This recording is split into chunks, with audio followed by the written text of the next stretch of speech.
Hello there, dear garden buddies. Namaste. Summer really brings out lovely colors from the blooming plants in our tiny garden.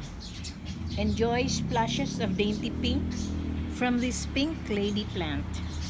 It can be coached into a lovely hedge because it is so easy to prune and shape against a wall of your home.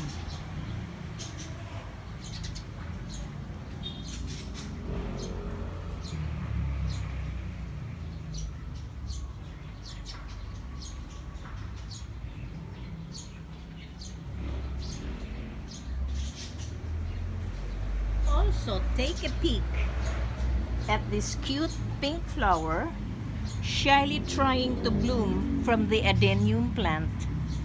There are little buds ready to bloom later in the other Adenium plant.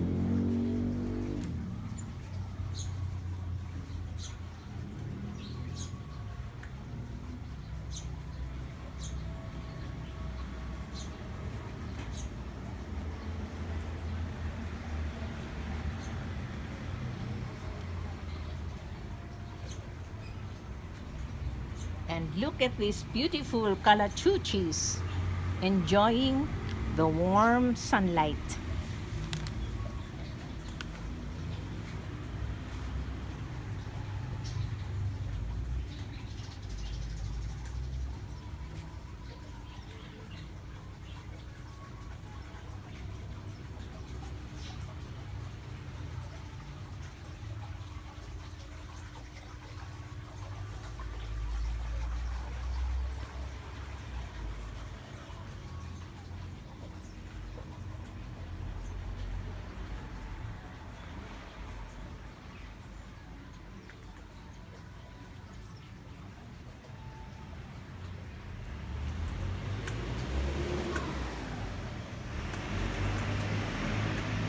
This cozy nook centers on the red siam, also known as the aglonima or Chinese evergreen, a plant which exudes good fortune according to feng shui.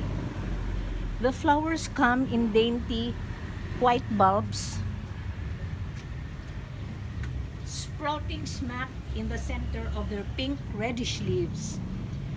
Notice the lovely design of the aglonima leaves. Aglonimas shy away from harsh direct sunlight and thrive best under a bit of shade. The fact that they love to stay indoors is an added asset.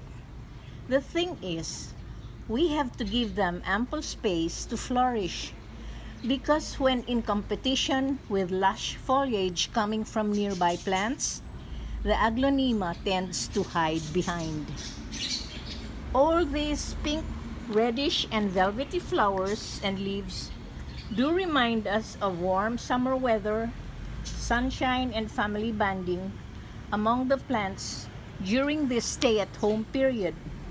Plants remind us of the gifts of family, love, and life, which we often overlook and forget to thank our God for. Until we meet again, bye for now. Namaste.